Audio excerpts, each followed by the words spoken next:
교회와 예수님의 이런 관계를 흔히 몸과 머리 이렇게 비유합니다. 예수님은 교회의 머리고 교회는 예수님의 몸이다 이렇게 말합니다. 예수 그리스도를 교회의 머리라고 하는 말은 생명의 어떤 그런 중심이 머리에 있듯이 교회의 생명이 바로 머리 되시는 예수 그리스도에게 있다 이 말입니다. 그래서 예수 그리스도가 없으면 교회는 살아있다 이렇게 할 수 없습니다. 우리 육신의 모든 신체 기관이 머리의 명령을 따라 움직입니다. 그죠? 마치 그렇듯이 교회는 예수의 가르침을 따라 움직여야만 합니다. 이제 그렇다고 해서 이 말씀이 예수님이 마치 머리만 중요하고 다른 신체 부위를 무시한다, 이렇게 오해가 하실 수 있는데 전혀 그렇지가 않죠. 신체 부위 없이 머리 혼자만 아무것도 할 수 없듯이 또 우리의 모든 성도들, 그 교회를 이루는 구성원들 하나하나가 굉장히 중요합니다. 어느 하나 없어서는 안 된다 이 말입니다. 머리가 온전히 유지된다 해도 손발이 없으면 아무 일 할 수 없습니다. 생명과 관련해서는 머리도 있어야 되고 신체도 꼭 있어야 된다. 이것이 성경에서 이야기하는 교회와 예수님과의 관계입니다. 어느 것 하나 따로 떨어뜨려 생각할 수 없다 이 말입니다. 생명이 없이 각 지체가 아무 소용없고 생명이 있다 한들 아무 일도 할 수 없다면 그 또한 아무 의미 없다 이 말입니다. 이해가 되시죠? 생명은 유지하고 있는데 아무 일도 안 해요. 아무 일도 못한다. 이것도 살아있는 그 생명체로서의 어떤 큰 문제가 있고, 육체는 이게 손과 말 지체는 있는데 이게 생명이 없다? 이건 더 의미가 없겠죠. 그러니까 뭐 하나 따로 떨어뜨려 생각할 수 없다. 이것이 교회와 예수와의 관계입니다. 그러니까 예수 없는 교회가 의미 없고, 또 예수님은 계시지만 교회가 없을 때 그 또 이 세상에서 예수님 복음을 전하는 십자가의 그 구원의 은혜가 아무런 빛도 발하지 못한다. 성경은 이렇게 이야기하고 있습니다.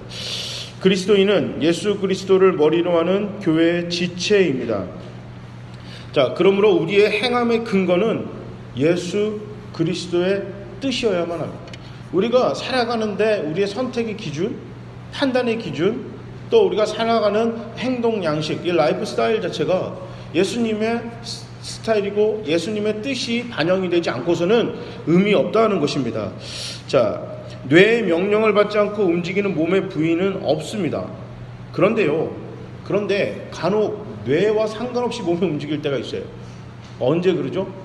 이게 취했을 때, 뇌가 컨트롤 못했을 때, 우리 뭐 술에 취하든 약에 취하든 어쨌든 뭐 이게 뇌에 뭐가 문제가 생기면 뇌의 명령과 상관없이 신체가 막 움직이게 되어 있습니다. 자, 그래서 이제 이거 뇌 정상적이지 않다 이렇게 얘기하겠죠. 근데 교회의 머리는 예수 그리스도라 이렇게 얘기했어요. 예수님이 이상해지지 않는 한 우리가 이상하게 행동할 이유는 없다라는 거예요. 그죠? 인간은 뇌가 이상해질 수가 있습니다.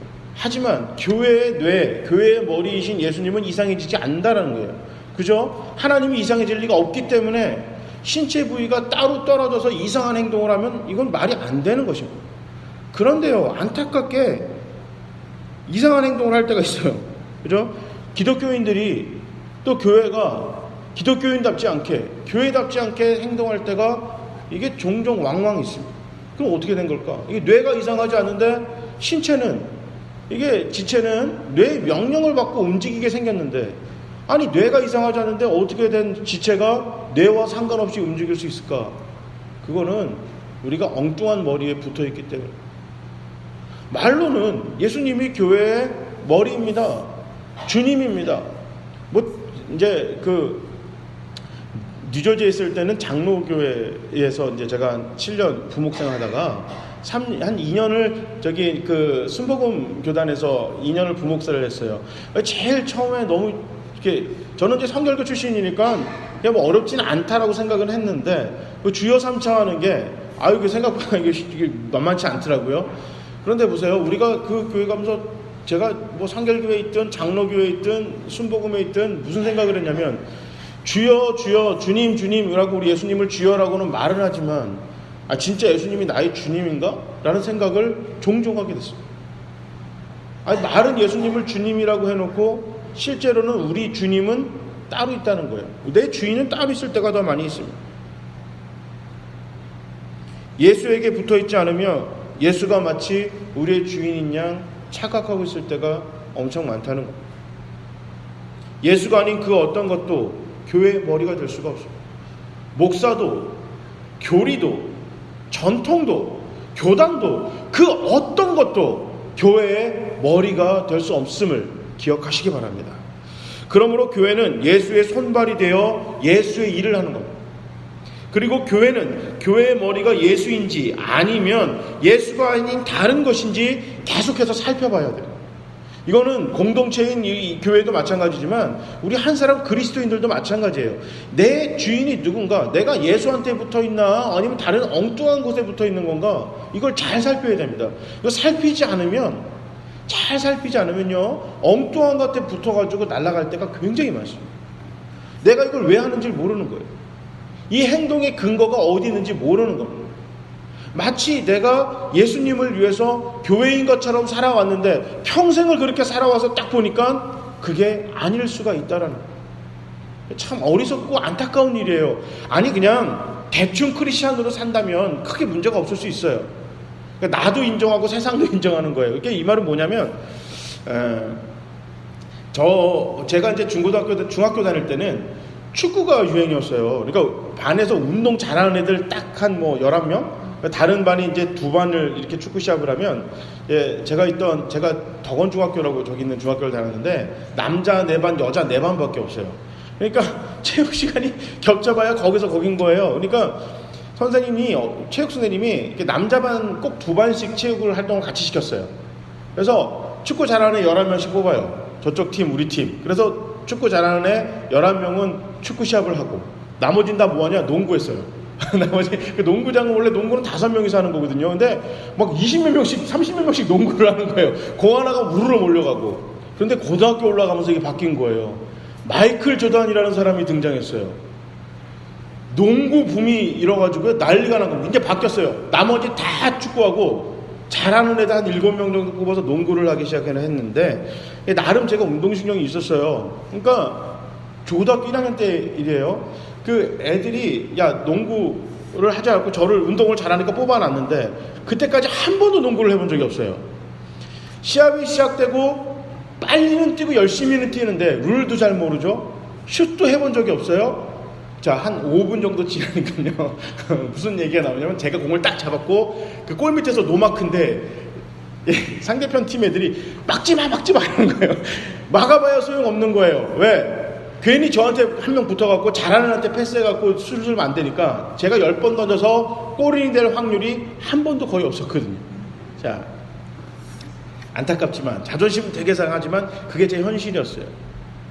우리가 기독교인이 교회를 다니면서 세상 생활에 내가 예수님처럼 살아가고, 또 교회가 교회답지 살아간다고 하지만 교회 스스로도, 기독교인 스스로도 인정하는 거예요. 뭐라고요? 나는 그냥 별 볼 일 없는 사람인 것처럼.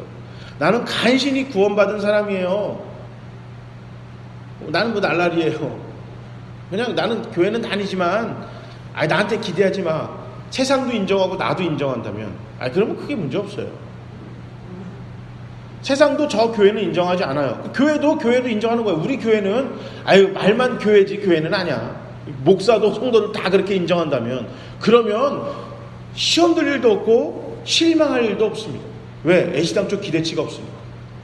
하지만 그래도 하나님의 자녀로 살아가겠다고, 하나님의 제자로 살겠다고 예배도 안 빠지고 나오고, 없는 돈에 11조와 감사헌금과 성경금도 하고, 또 그 시간 내기 어려운데 월요일부터 금요일까지, 또 때로는 토요일까지 열심히 일하셨는데도 불구하고 토요일날, 주일날 아니면 평일날 교회 행사가 있을 때 나와서 열심히 일도 하시고, 수요예배, 새벽기도에 자녀를 위해서, 나를 위해서, 가정을 위해서, 직장을 위해서, 배우자를 위해서, 부모를 위해서 열심히 기도하고 복음을 위해서 열심히 살았는데, 일평생 내가 하나님의 자녀로 열심히 살았는데 내 주인이 예수가 아니다? 그건 참 안타까운 거예요. 평생을 목사로 살았는데, 젊었을 때요, 목사라는 직업이, 저는 당연히 목사들로 자라서 어려운 거 알고는 있었어요. 이게 녹록지 않은 잡이라는 것, 이 직장이라는 걸 알고 있었습니다. 그래도 막상 제가 신학을 공부하고 전도사를 하고 목사를 하니까, 이게 목사 자녀로 컸을 때 내가 바라보았던 우리 부모님과 내가 실제 됐을 때는 이건 굉장히 이게 비교가 안 되더라고요. 너무너무 만만치가 않습니다. 그런데요, 이걸 모르고 목사가 되시는 사람들도 있어요. 이 교육익자의 길을 가는 경우도 있단 말이에요. 그런데 보세요. 평생을 그 힘들고 어려운 일을 했는데 주인이 내가 어디에 붙어 있냐면 예수에 붙어 있지 않고 엉뚱한 거에 붙어 있다면, 이게 뭐예요? 이게 뭐냐는 거. 그렇게 될 때가 많기 때문에 살펴야 돼요. 계속해서 살펴봐야 합니다. 내가 잘 가고 있는지를 돌아봐야 합니다. 꼭 여러분 오늘 돌아가셔서 집에 가시는 길에 한번 숙제해 드릴게요. 오늘 저녁에 딱 한 번만이라도 내가 예수님한테 붙어 있는 건가, 아니면 예수님으로부터 나와서 예수처럼 보이는 다른 거에 붙어 있는지 한번 꼭 살펴보시기 바랍니다. 꼭 점검하셔야 돼요. 사람들은 다른 무언가에 기대를 걸 때가 있어요. 기대를 자이든 타이든 사회적인 합의든 어떤 이유에서든 기대하게 만드는 무언가가 존재할 때 그것에 많은 사람들은 관심을 가지게 됩니다. 그런데요, 기대한 것이 미치지 못할 때 상실감을 느끼게 됩니다. 그죠? 기대가 큰 만큼 상실감이 더 커지겠죠. 상실감이 커지면 때로는 그것이 분노로 바뀌기도 합니다. 한 20년 전만 해도요, 목사를 선생님이라고 불렀어요. 그냥 목사라고 안 하고 목사 선생님이라고 그랬어요. 누가요? 예수 안 믿는 사람들. 교회 다니는 사람들은 목사님이라고 그러지 목사 선생님이라고는 안 해요. 그죠? 그런데 교회 안 다니시는 분들을 목사를 부를 때 목사 선생님이라고 그랬어요. 제 친구는, 어머니는 교회를 다니지 않으셨어요. 교회를 다니지 않으셨는데 아직도 기억이 나는 게, 이 시장을 가시면 꼭 교회에 다니는 분한테서 물건을 샀어요. 우리 그 예전에 또 화곡동에서 대원시장이라고 있으면, 지금은 뭐 이렇게 현대식으로 바뀌었지만 예전에는 거기 이렇게 그냥 건물만 있지 그 안에는 막 그 좌판 깔아놓고 막 이렇게 콩나물 파시고 이랬단 말이에요. 아직도 기억이 나는 게, 제 친구한테 100원을 주면서, 그때 100원이면 콩나물 샀어요. 그 콩나물 사오라고 하면서 몇 번째 집 누구한테 가라고 그랬어요. 잘 기억 못하니까 파란, 그분이 항상 그 파란 앞치마를 하고 계셨는데 파란 앞치마 한 할머니한테 가서 하라는 거예요. 그럼 왜? 근데 이거 찾기 귀찮잖아요, 어렸을 때. 그러니까 엄마 왜? 그러니까 그 할머니 교회 다녀. 그러니까 내 친구가, 엄마는 교회도 안 다니면서 거기서 왜 살아 그래? 왜냐면 지금 저랑 축구하러 가기로 했거든요. 근데 그때 할머니가, 그 엄마가 뭐라 했냐면, 교회 다니면 정확하게 팔아 그러더라고요. 물건을 정확하게 준다. 20년 전에는, 30년까지, 지금으로부터 한 3, 40년 전 얘기예요. 그때만 해도 교회 안 다니는 사람들이 물건을 살 때는 교회 다니는 사람들한테 물건을 샀어요. 90년대 초 서울에 있는 여대생들에게 선호하는 신랑감 직업 순위에 대한 설문조사를 했습니다. 저 대학교 1학년 때 92년도에 그걸 봤는데 깜짝 놀랐어요. 목사가 2위였습니다. 2위. 대단하죠? 남의 얘기라고 별로 안 놀라시는 것 같은데 저한테는 굉장히 이게 감명 깊었어요. 그때나 지금이나 여전히 목사는 돈 버는 것과 상관없었는데, 그때도 목사는 가난한 직업이었고 지금도 가난한 직업이었습니다. 그때도 사람들은 돈을 좋아했고 지금도 사람들은 돈을 좋아합니다. 그럼에도 불구하고 목사가 결혼 순위 2위였습니다. 기독교에 대한 브랜드 가치가 그 정도였다는 거예요. 그때 사람들이 순진해서요? 아니요. 그때나 지금이나. 그죠? 그런데요, 지금은 어떨까요? 세상은 목사를 더 이상 선생님이라 부르지 않습니다. 홍기에 찬 여성분들에게 있어 목회자는 기피 대상입니다. 20-30년 만에 이뤄진 일입니다. 고작 20-30년 만에. 인터넷에 목사라 치면 간통, 탈세, 횡령, 권력, 세습, 이런 얘기가 팔을 칩니다. 부정적인 이야기가 대부분이에요. 물론 전부가 그렇진 않습니다. 하지만 이것이 지금 세상이 목사를 향한 기대치라는 겁니다.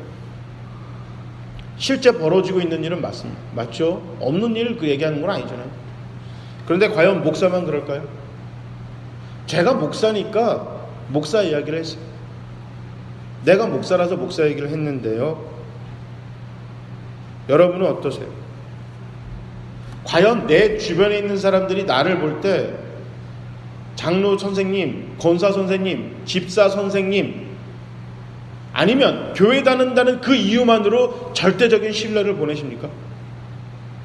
우리 가정들이, 식구들이, 나랑 한식탁에서 같이 밥 먹는 사람들이, 나랑 같은 직장에 있는 사무실 동료들이, 내 아파트에서 같이 살고 있는 그 동네 주민이, 내가 공부하고 있는 학교 내 친구들이 내가 예수를 믿는다는, 교회를 다닌다는 그 이유만으로 나에게 절대적인 신뢰를 보내고 있느냐는 겁니다. 왜 교회가 세상의 손가락질을 받을까? 분명 꼭 교회의 머리는 예수 그리스도인데 도대체 이게 어떻게 된 걸까? 진짜 교회의 머리가 예수님 맞는가? 진짜입니까? 우리 풍성한 포도나무 교회의 머리가, 주인이 예수님 맞으세요? 여기에 있는 저나 여러분의 주인이, 머리가 예수 그리스도가 맞습니까? 그렇다면 도대체 왜 세상이 교회에 대한, 우리 믿는 자들에 대한 기대치가 없을까요?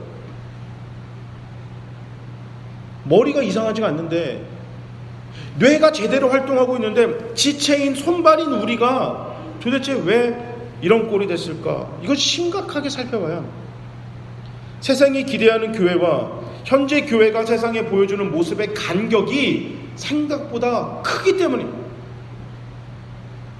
이 갭이 너무 큰 거예요.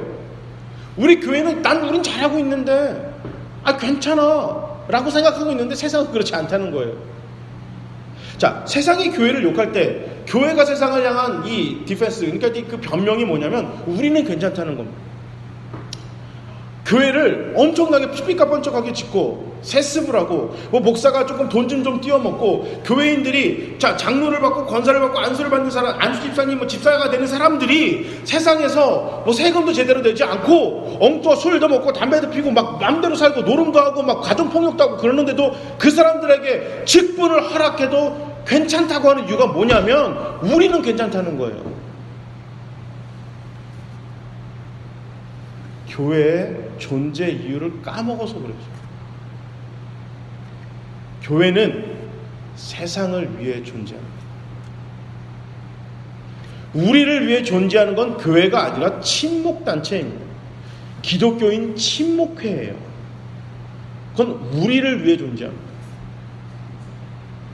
하지만 교회는 세상을 위해 존재합니다. 이게 교회의 존재 이유입니다. 교회가 세상을 위해 존재한다 라는 것을 세상이 느끼지 못하고 있어서, 야, 너희가 세상을 위해서 존재하는 이유가 뭐냐라고 질문 던지는데 그 대답은 하지 않고 너희랑 상관없이 우린 좋다라는 거예요. 왜 그럴까요? 왜 그럴까요? 오늘 본문을 잊어버렸기 때문입니다. 복음 전할 생각이 없기 때문입니다. 자, 제가 자주 쓰는 표현이 그게 있어요. 짬뽕을 먹으러 갔네요. 뉴저지에 있을 때, 여긴 괜찮아요. 여기서 뉴저지 가서 그 집 갈 일이 없으니까 에디슨 짜장면집이라고 있어요. 에디슨 짜장면집. 진짜 에디슨에 있어요. 에디슨이 거기서 연구하고 했거든요. 하여튼 그래서 그 동네 이름이 에디슨인데, 에디슨에 에디슨 짜장면집이 있는데 거기가 왜 유명하냐면 한식을 파는 몇 안 되는 집 중에 하나예요. 제가 있었던 중부 뉴저지, 프린스턴 중부 뉴저지는 한식이 많이 없고, 북부 뉴욕 옆에 가야 거기는 완전 한인타운이에요. 그런데 제가 있었던 중부 뉴저지는 한인타운이 아니라 한국 사람들이 이렇게 많이 살지 않았기 때문에 한인 식당이 몇 개 없어요. 그러니까 몇 개 안 되는 한인 식당 중에 하나가 에디슨 짜장면집인데, 근데 그 집은 에디슨 짜장면집인데 짜장면, 짬뽕, 중국 음식이 맛이 없어요. 거기 가면 다른 음식을 시켜야 돼. 그런 거 있잖아요. 제육덮밥 이런 걸 시켜야 돼요. 김치찌개, 이건 맛있어요. 신기하죠? 근데 그것보다 더 심각한 일이 있을 수 있겠다는 거예요. 이게 뭐냐면, 내가 짜장면집에 짬뽕 먹으러 갔는데, 중국집이 있어요. 짜장을 먹고 짬뽕을 먹으러 갔는데 그 집에서 짜장면과 짬뽕을 팔지 않는 겁니다. 알아요? 뭐 팔아요? 우리 집은 빵을 팝니다. 아니, 그러면 중국집이라고 하면 안 되죠. 빵집이라고 해야 되죠. 뭔 상관이에요? 우리가 괜찮다는데. 주인이 그런 거예요. 손님들이 짜장면집인 줄 알고 중국집이라 짬뽕을 시키러, 탕수육을 시키러 왔는데 베이커리 집이에요. 빵집이에요.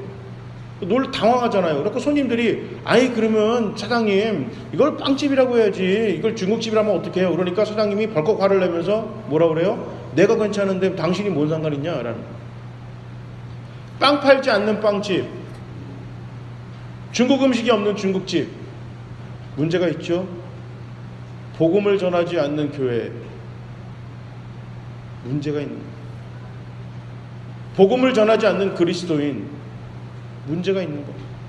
그러면서 자꾸 세상에게 하나님에게 변명합니다. 스스로에게 변명해요. 난 괜찮다는 겁니다. 우리 교회는 문제 없다는 겁니다. 나는 성경 공부도 해요. 새벽 기도도 해요. 주일도 빠지지 않고 나갑니다. 11조 합니다. 그렇기 때문에 난 문제 없다는 겁니다. 오늘 본문 마태복음 28장 19절에서 20절은 예수께서 우선은 제자들에게 그리고 나아가서는 몸된 교회에게 주신 명령입니다. 결코 소홀히 지나칠 수 없습니다. 초대교회에서부터 이 말씀을 지상 최대의 명령이라고 해서 가장 크고 중요한 명령으로 생각해 왔습니다. 오늘 본문을 요약하면 전도와 양육입니다. 전도와 양육. 그래서 가라로 시작합니다. 너희는 가서 가라. 뭐하러 가라는 거예요? 복음을 전하러 가라는 겁니다. 복음을 전하러 가라는 겁니다. 어디에게 가라? 모든 족속에게 가라. 사도행전 1장 8절에 이 똑같은 말이 나오는데 좀 더 구체적으로 설명합니다. 예루살렘과 온 유다와 사마리아와 그리고 결국은 어디요? 땅끝. 땅끝이 어딜까요? 땅끝. 전 이제 처음에 옛날에 공부할 때 땅끝이 뭐 로마다 이렇게 얘기했던 사람도 있었어요. 그 당시 세계관을 반영해서. 예수님은 그 당시 세계관을 반영도 했지만 뭐 더 세계는 넓죠. 땅끝. 나에게 있어서 땅끝은 내 뒤통수입니다. 그죠? 직원 밖에 돌아 내 뒤통수가 내 땅끝인 거예요. 내 땅끝. 그러니까 이게 해외 선교만 진짜다, 국내 선교만 진짜다. 아니, 둘 다 맞아요. 둘 다 맞습니다. 여러분, 내 뒤통수가 땅끝이기 때문에 이 동네에 걸어다니면서 복음을 전하든 외국을 나가서 복음을 전하든 상관없는 모든 지역이 바로 땅끝입니다. 내가 밟는 모든 땅이 땅끝을 여러분 잊지 말게 바랍니다. 안에서 새는 바가지 바깥에도 새요. 안에서 안 새면 바깥에서도 안 셉니다. 이 말은 뭐냐면 여기서 전도 잘하는 사람이 해외 나가서도 전도 잘하고요. 교회에서도 잘 섬기고 잘하시는 분이 집에 가서도 잘 섬기고 잘해요. 자, 교회에서 엄청나게 좋은 크리스찬인데 뭐 직장에서 집에서는 대충 산다고요? 그런 사람들 거의 없어요. 어쩌다 한두 명입니다.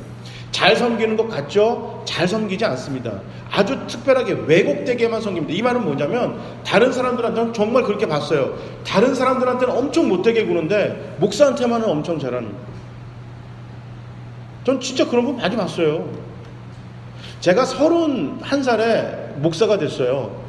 31에, 아니 물론 만으로 31에 목사가 됐는데, 자, 저보다 연세가 훨씬 많으신 그 어떤 분이세요. 화장실에서 이렇게 만났는데, 제가 먼저 하세요. 이렇게 양보를 했단 말이에요. 근데 이제 교회에서 이제 보니까 목사님, 제가 그때 31살이니까 젊잖아요. 젊으니까. 그러면 이제 저도 이제 존댓말 쓰고 이제 서로 이렇게 존댓말, 아니 가세요. 그러는데 그냥 뭐 나보다 연세가 많으셨으니까 당연히 기대는 안 했는데 그냥 이렇게 뭐 그래. 그러면서 딱 하다가 전도사야? 딱 그러더라고요. 전도사야? 그러니까 아니요, 목사입니다. 그러니까 쉬를 하다 마시고 볼일을 보다 마시고 갑자기 장구 들면 죄송합니다 하고 90도로 인사를. 그래서 제가 아니 그러지 마세요, 하세요라고 하면서 그 다음에 그분 보내고 생각한 게 전도사님들한테는 전도사야 하고 쉬를 해도 되고 목사한테는 90도로 인사해야 하나? 제가 그게 너무 씁쓸했어요. 그분은 목사를 섬기는 게 하나님 섬기는 것처럼 잘 섬기는 걸지 몰라도 그게 제대로 된 섬김일까요? 그분이 과연 직장에 가서 집에 가서 제대로 된 크리스찬처럼 살까요? 그렇지 않습니다. 그렇지 않습니다. 안에서 새는 바가지 바깥에서도 새고 밖에서 새는 바가지 안에서도 셉니다. 내가 평생을 살면서 교회에서도 내가 직장 생활에서도 복음을 전하는 마음이 조금도 없는 건 여기서도 없고 거기서도 없는 거예요. 전도합시다. 당연한 얘기잖아요. 빵집에서 빵 팝시다. 이건 당연한 겁니다. 그죠? 빵집에서 빵 팝시다. 당연한 얘기예요. 그런데 빵집에서 빵 팔자고 그러니까 빵집에서 일하는 종업원들이 짜증이 나는 거야. 우리 사장님은 입만 열면 빵 팔자고 그래. 입만 열면 빵 팔자고 그래. 그럼 빵집에서 빵 팔지 뭘 파나요? 교회에서 복음 전합시다, 전도합시다 라고 하면 짜증내합니다. 또 저런다, 또 저래. 그럼 교회에서 복음 전하자고 하지. 교회에서 복음 전하는 걸 빼면요, 빵 없는 빵집입니다. 그런데도요, 복음 전하자고 그러면 싫어. 복음 전하기 위해서는 알기 때문이죠. 돈 들여야죠. 시간 내야죠. 자존심 내야 돼요. 이게 창피한 것도 내야 돼요. 노방전도 하려면. 그러니까 싫은 거예요. 싫어요. 그래서 우아한 표현을 씁니다. 저는 전도에 은사가 없어요. 근데요, 안타깝게도 이 성경 어디를 뒤져봐도 전도가 은사다라고 이야기하는 구절이 없습니다. 왜냐하면 전도는 어떤 사람만이 하는 게 아니라 누구나 해야 되는 것이기 때문에. 누구나 해야 되는 겁니다. 오늘 본문의 말씀을 보더라도 땅끝까지 가라. 너가 만나는 모든 사람에게 가라는 겁니다. 뭐하러? 복음 전하러 가라는 겁니다. 그래서 뭘 해라? 양육하라는 거예요. 저들을 전도해서 구원받게 시켰다면, 전도해서 데려왔다면 제자를 삼으라는 겁니다. 자, 여기서 굉장히 중요한 게 있어요. 예수를 믿으면, 구원을 받으면 십자가 그리스도의 은혜로 하나님의 자녀가 되는 겁니다. 자녀가 돼요. 이거는 자동적으로 변하는 신분의 변화입니다. 내 노력이 필요 없어요. 교회도 노력할 필요 없어요. 예수님을 구주로 믿기만 하면 누구나 자녀가 됩니다. 이건 자동적인 신분 변화입니다. 그런데 제자는요, 자동적으로 변하는 게 아니라 노력해야 합니다. 스스로 노력해야 됩니다. 내가 제자가 되기 위하여 수고하고 노력해야 됩니다. 이건 교회도 마찬가지예요. 다 자녀가 되는데 양육해서 제자를 만들라는 겁니다. 투자하라는 겁니다. 이 양육에는 어떤 과정으로 일어나는지 본문에 나와 있습니다. 제자를 삼고 세례를 주고 땅끝까지 나가는 복음 전하는 사람들로 만들라는 겁니다. 근데 교회가 자녀는 많아요. 제자가 없어요. 그래서 복음을 전하러 나가는 사람들이 없습니다. 여기서 전도해 보신 분들은 아실 거예요. 한 명 전도하기가 얼마나 힘든지, 얼마나 더럽고 치사한지 너무너무 잘 아실 겁니다. 웬만큼 시간 내고 돈 들이고 정성 들여야 저 사람들이 교회 한번 나오지 않습니다. 당연한 걸로 여겨요. 너무너무 힘듭니다. 그러니까 이 말은 뭐냐면, 내가 복음 전할 생각이 없어요. 저 사람한테 예수 믿으라는 말 한마디 던질 생각이 없기 때문에 세상이 교회를 향한, 그리스도인을 향한 기대치를 충족시켜줄 생각 자체가 없기 때문에 그 사람들하고 계속 부딪히는 겁니다. 친절을 베풀지 않는 겁니다. 양보가 없습니다. 희생도 없고 섬김도 없습니다. 이 교회도 마찬가지입니다. 교회도 마찬가지. 가르쳐 지키게 하라. 교회에서 이거 잘 안 합니다. 왜냐하면 부담스러워하기 때문입니다. 누가 부담스러워요? 성도님들이 부담스러워요. 우리가 목사가 설교하기가 참 부담스럽습니다. 그리고 목사 스스로도 나도 잘 못하거든요. 저도 잘 못해요. 운전하다가 갑자기 끼어들면요, 그냥 한 번 정도 빵하면 됐지. 막 이게 뚜껑이 열리면 저는 빵은 많이 안 하고 막 이건 안 하는데, 도대체 운전자가 어떻게 생겼는지 그렇게 궁금한 거예요. 그래갖고 그렇게 쫓아가요. 그러니까 미국에서도 그랬고 한국에서도 그랬고, 옆에 탄 사람들이 항상 봐서 뭐 하려고요. 봐서, 그 사람 얼굴 봐서 뭐 하려고. 근데 그렇게 궁금해. 도대체 어떻게 생겨먹었나. 그죠? 그리고 여기 들어오는데 제가 몇 번 얘기했잖아요. 저기 그 마곡에서 들어오는데 거기가, 이게 옛날에는 비보여였거든요. 전에는 비보여였는데 이거 사고가 많이 나서 그런가 몰라도 거기 좌회전으로 바뀌었어요. 신호가 왜 이렇게 길어요? 주일날 아침에는요, 차 진짜 없거든요. 파란색이고 저 앞에 신호가 빨간불로 바뀌어요. 그러면요, 가슴이 콩닥콩닥 뜁니다. 갈까 말까. 한 번 갔어요. 그때 뒤에 앉았던 제 아들놈이, 아빠, 왜? 파란불이잖아요. 화살이 안 나왔는데? 그래? 아빠 화살 나왔는 줄 알았지. 그래요? 나는 화살이 안 나왔더라고요. 근데 가는 내내 엄청, 주일날 아침인데 이 마음이 얼마나 찝찝했는지 몰라요. 왜요? 제가 진짜 못 보고 턴한 게 아니거든요. 차가 안 오니까. 그 뒤에 차들이 쫙 서 있는 거예요. 그래, 그냥 먼저 가면, 뭐 차도 안 오고 아침이니까. 저도 잘 못 지켜요. 저도 못 지켜요. 친절한 말투, 그 사람들에게 희생, 지갑을 열고 시간을 내고 자존심을 내려놓는다? 저도 잘 안 되거든요. 그러니까 성도님들한테 그렇게 합시다라는 얘기를 잘 못하겠어요. 그죠?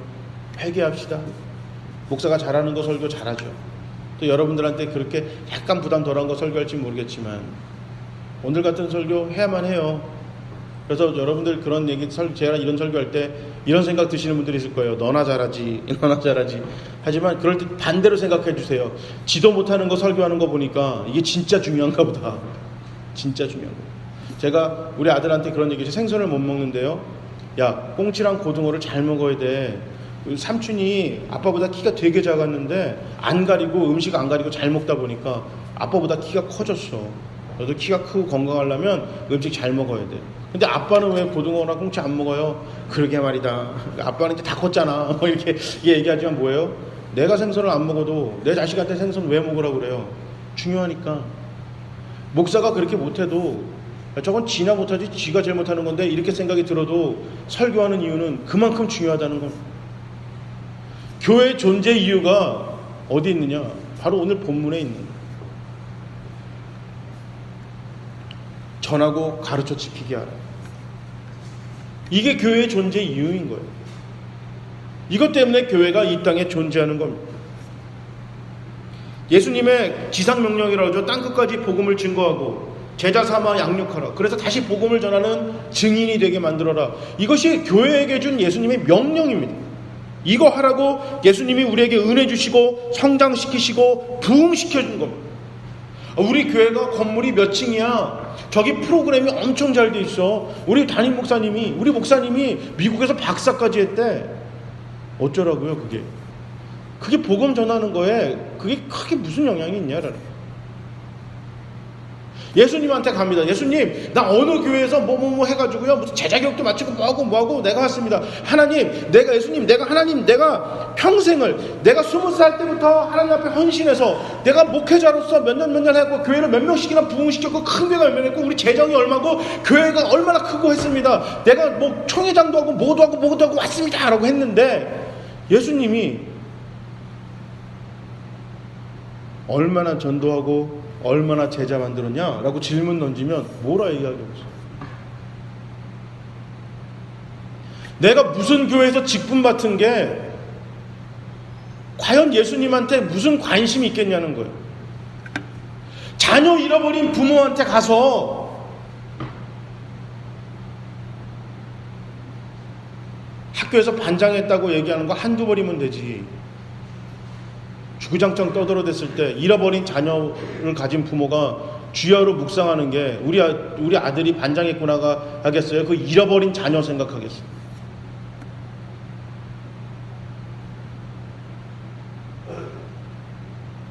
자녀를 낳기 전까지는 잘 몰랐어요.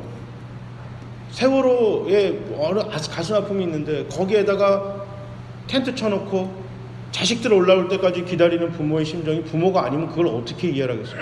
내가 부모인데도 이해하지 못하면요, 내 심장에 문제가 있는 거예요. 산 사람은 살아야 되는 게 맞지만 오죽하면 부모를 잃어버린 사람들은 고아라고 부르고 남편을 잃어버린 사람은 과부라고 하고 아내를 잃어버린 사람은 호랍이라고 합니다. 근데 자녀를 잃어버린 부모에 대한 호칭이 없어요. 왜 그럴까요? 그 슬픔을 표현할 방법이 없기 때문에 그럽니다. 우리 예수님이 왜 십자가에서 죽었고 올라가면서까지 땅끝까지 복음을 전해라. 제발 부탁하니 잃어버린 자녀 찾아오라고 그렇게 신신당부하시고 왜 지금까지 제가 하나님이면은 하늘 꼬락서니가 영 깔끔해도 벌써 이 땅에 내려오실 텐데 아직도 내려오지 않으시고 그렇게 참으시고 지켜보시고 왜 나 같은 인간 목사를 하는데도 나같이 별 볼 일 없는 사람이 목사 노릇하는데도 참으시고 지켜보시냐면 그 잃어버린 자녀들 언제 한 명이라도 더 올까 간절히 기다리는 그 부모의 심장을 갖고 있기 때문에 그렇습니다. 왜 교회가 교회라서 존재를 잃어버리냐면 부모의 마음을 못 갖고 형제의 감정만 갖고 있기 때문에 그렇습니다. 제 동생이 아빠 병원에 쓰러져 있는데 아직도 기억나요. 저희 어머님이 의사 선생님을 붙들고 한번 물어보시고 우리 아버지가 물어보시는 소리를 옆에서 들었어요. 군대에서 휴가 나왔는데 심장을 이식하는 수술이 있다는데 안 됩니까? 심장을 이식하면 어떻게 돼? 죽어요. 근데 두 분 다 한치의 꺼리낌이 없으시더라고요. 된다고만 하면 서로 싸울 판이에요. 내 건으로. 근데 저는요, 형이잖아요. 전 못해요. 동생을 위해서는 울 수도 있고, 동생을 위해서 울 수도 있고, 이거 뒷바라지도 하고 다 할 수는 있는데요, 내 심장은 못 빼요. 이게 형제와 부모의 차이예요. 그래서 성령 충만 받으라는 거예요. 성령 충만은 빠샤해서 넘어뜨리는 게 아니라 내 안에 하나님의 마음이 충만해져요. 여전히 난 형제라 못 죽어요. 절대 지갑 못 냅니다. 절대 시간 못 내고 내 자존심 절대 못 냅니다. 교회의 존재 이유가 무엇이었던지 간에 난 절대 세상을 위해 희생할 생각이 1%만 없어요. 그래서 예수님이 성령 받으라는 거예요. 그래서 오늘 본문의 전제 조건이 너에게 성령이 임하시며, 너희가 권능을 받는데 무슨 권능을 받아요? 땅끝까지 복음을 전하는 증인되는 권능을 받을 것이다. 교회가 존재하는 그 이유는 복음을 전하는 거고, 이것이 가능하기 위해서 성령을 받지 않으면 불가능하다는 얘기예요. 내 안에 부모의 마음이 충만하지 않으면 세상을 향해 나가지 못한다는 거예요.